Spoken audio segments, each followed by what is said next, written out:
Welcome to my viewers. मेरे viewer को स्वागत है। मैं आज स्पोकन इंग्लिश के लेसन को लेकर आपके सामने आया हूं। जिन्हें अंग्रेजी सीखने की इच्छा है वे इस चैनल के माध्यम से अंग्रेजी सीख सकते हैं। तो आज मैं स्पोकन इंग्लिश के लेसन में छोटे छोटे हिंदी वाक्यों को अंग्रेजी में अनुवाद करने और शुद्ध शुद्ध बोलने साथ साथ ग्रामेटिकल रूल के इस्तेमाल की भी जानकारी मैं दे रहा हूं। In today's lesson, I will teach all of you how to translate simple Hindi sentences into English. I will also teach how to pronounce each and every word in English correctly according to the phonetic rules, and I will also teach you about the application of English grammar rules in the formation of English sentences. एक छोटा शब्द लेते हैं, वह शब्द है answer, ANSWER, answer. इसके दो उच्चारण हैं। इंग्लिश प्रोनंसिएशन में यह शब्द आंसर बोला जाता है, जबकि अमेरिकन प्रोनंसिएशन में एंसर बोला जाता है। इंग्लिश प्रोनंसिएशन में आंसर मुंह आपका खुलता है और अमेरिकन प्रोनंसिएशन में एंसर बोला जाता है। एक इम्पोर्टेंट बात यह। दूसरी बात, यह जो वर्ब है आंसर, यह ट्रांजिटिव वर्ब है, सकर्मक क्रिया है।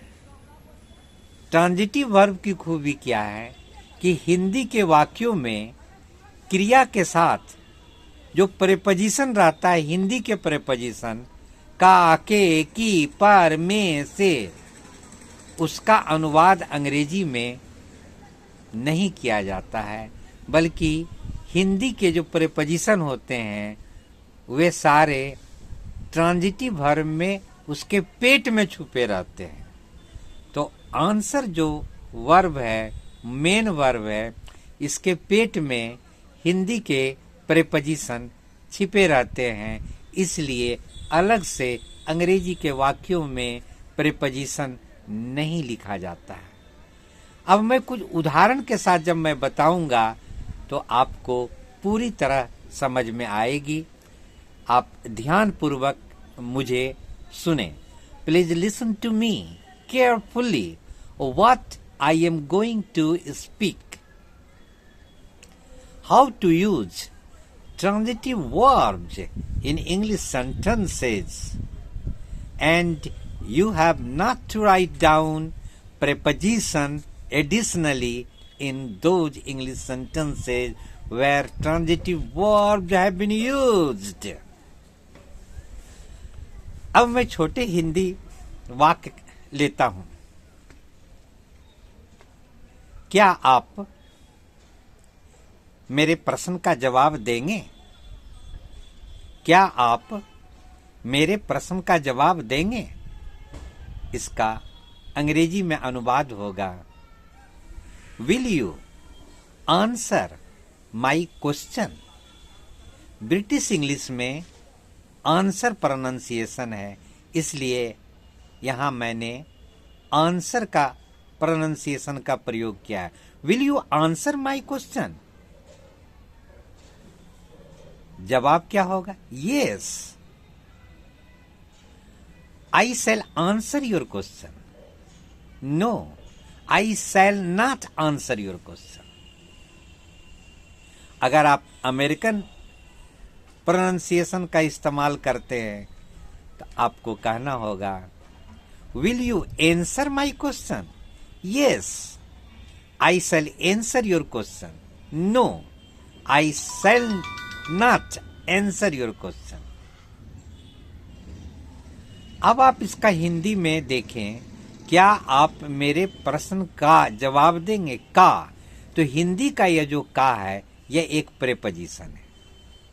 तो अंग्रेजी में हिंदी के शब्द का, के, की के लिए एक प्रेपोजिशन आता है जिसको आप ऑफ कहते हैं, ओ एफ, जबकि उसका शुद्ध उच्चारण ऑफ नहीं है।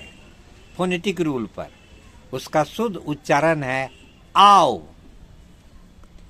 आओ, मुंह अधिक फैलता है, ओ आकार आधा चंद्रबिंदु और वो में हलंत, आओ। तो जो ट्रांजिटिव वर्ब का प्रयोग, जिन ट्रांजिटिव वर्ब का प्रयोग अंग्रेजी के वाक्यों में होता है, तो हिंदी के वाक्यों के प्रेपोजिशन का, के, की, पर, से के लिए कोई अलग से प्रेपोजिशन का प्रयोग नहीं किया जा सकता है। तो मैं ऐसा नहीं लिख सकता हूं,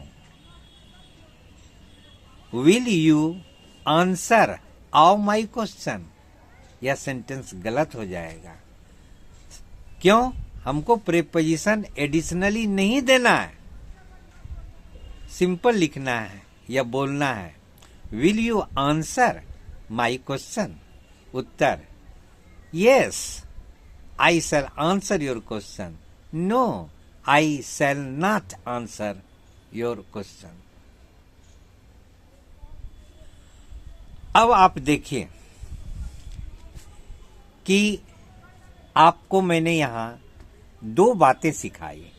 पहली बात, आंसर, एंसर, दो तरह के जो उच्चारण है, एक अमेरिकन, एंसर जो है अमेरिकन है, आंसर जो है वह ब्रिटिश प्रोनाउंसिएशन है, ब्रिटिश उच्चारण है। दूसरी बातें मैंने इस वीडियो में बताई कि जहां ट्रांजिटिव वर्ब का इस्तेमाल जिस अंग्रेजी वाक्य में होगा, उस वाक्य में अतिरिक्त रूप से प्रेपोजिशन ओ, एफ, आओ, का, के, की और पर के लिए एट या इन को छोड़कर अन्य प्रेपोजिशन का प्रयोग नहीं किया जाएगा।